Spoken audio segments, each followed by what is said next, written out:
दोस्तों ये कहानी एक ऐसे शख्स की है जिसे बिल्कुल विश्वास नहीं था भूत प्रेत आत्माएं होती हैं। उसे लगता है ये सब मिथ्या है, परंतु दोस्तों उसे विश्वास जब हुआ जब उसने उन आत्माओं को अपनी आंखों से स्वयं देखा। तो चलिए उस कहानी को आपको सुनाते हैं। दोस्तों ये ज़्यादा पुरानी कहानी नहीं है।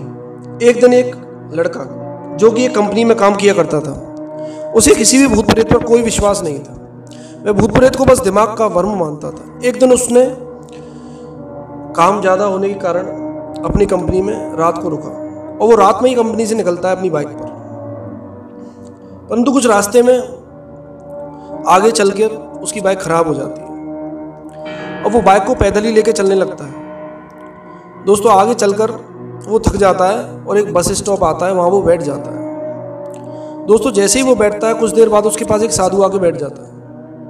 वो साधु अजीब तरीके से बीड़ी पी रहा था, परंतु उस लड़के की आदत थी वो कोई भी हो उससे बातें करने लग जाता था। वो साधु से कहता है कि बाबा मुझे इन भूत प्रेत आत्माओं पर बिल्कुल विश्वास नहीं है। परंतु साधु उसका उत्तर देते हुए कहता है कि बेटा तुम्हें विश्वास ना हो, परंतु ये मत कहो कि ये चीज़ें होती नहीं है, ये सारी चीज़ें होती हैं। इस पर वो लड़का साधु की बात पर बहुत तेज हंस जाता है और साधु को ये चीज़ बिल्कुल पसंद नहीं आती, क्योंकि वो एक अघोरी बाबा था जो कि भूत प्रेत और इनकी पूजा करते हैं। दोस्तों वो साधु कहता है चलो बेटा मैं तुम्हें आत्माएं और भूत प्रेत से मिलवाता हूँ। इस बात पर वो और खुश हो जाता है और हंसता है। परंतु साधु उसको शमशान घाट की तरफ ले जाता है। जैसे ही वो शमशान घाट की तरफ जा रहा था उसे डर लगना शुरू हो जाता है, परंतु अपने डर को दबाए हुए वो आगे बढ़ता जा रहा था। दोस्तों कुछ ही देर में शमशान घाट के अंदर वो दोनों साधु और वो लड़का पहुंच जाते हैं। वहाँ एक लाश जल रही थी। साधु उसी के पास एक कील गाड़ देता है और करीब 4 बताशे वहाँ रख देता है। उस लड़के को धागा पकड़ा देता है और उसको सचेत कर देता है कि बेटा अब इन 4 बताशों को खाने के लिए आत्माएं आएंगी और ये धागा जब तक मत छोड़ना जब तक वो आत्माएं इन्हें खा के चले ना जाएं। वो ऐसा ही करता है और वो साधु मंत्र पढ़ना शुरू कर देता है। कुछ देर बाद वो साधु से आँख खोलने के लिए कहता है तो वो अपने आँखों के सामने जो देखता है उसे देखकर वो दंग रह जाता है,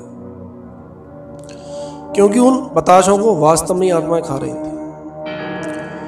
और उसकी कपकपी तो जब छूट जाती है दोस्तों जब वो देखता है कि एक आत्मा उसमें ऐसी भी थी जो उनके पड़ोस में एक अंकल थे जो कि 7 दिन पहले ही मरे थे। तो उनके हाथ से धागा छूट जाता है और अब वो देखता है कि वो साधु वहाँ नहीं था। दोस्तों इतना देखकर वो लड़का उठ के भागने लगता है। उसको अजीब अजीब सी आवाज़ें आ रही थी पीछे से, परंतु वो पीछे मुड़ के नहीं देखता है। दोस्तों वो अपने घर पहुँचता है, ये सारी कहानी अपने पिता को बताता है और सो जाता है। पता है सुनो उसके साथ क्या होता है आपको? दोस्तों जब उसकी आँख खुलती है ना तो वो उसी कब्रिस्तान में और शमशान घाट में पड़ा होता है। दोस्तों जब से उसकी मानसिक स्थिति खराब हो जाती है वो लड़का पागल हो जाता है, क्योंकि उसने साधु की बातें नहीं मानी थी। दोस्तों ये सारी चीज़ें होती हैं, कभी भी इनका मजाक नहीं उड़ाना चाहिए। आप मानो या ना मानो इनका अस्तित्व इस दुनिया में है। तो दोस्तों ऐसी एक सच्ची घटना के साथ हम दोबारा मिलेंगे। जय हिंद दोस्तों।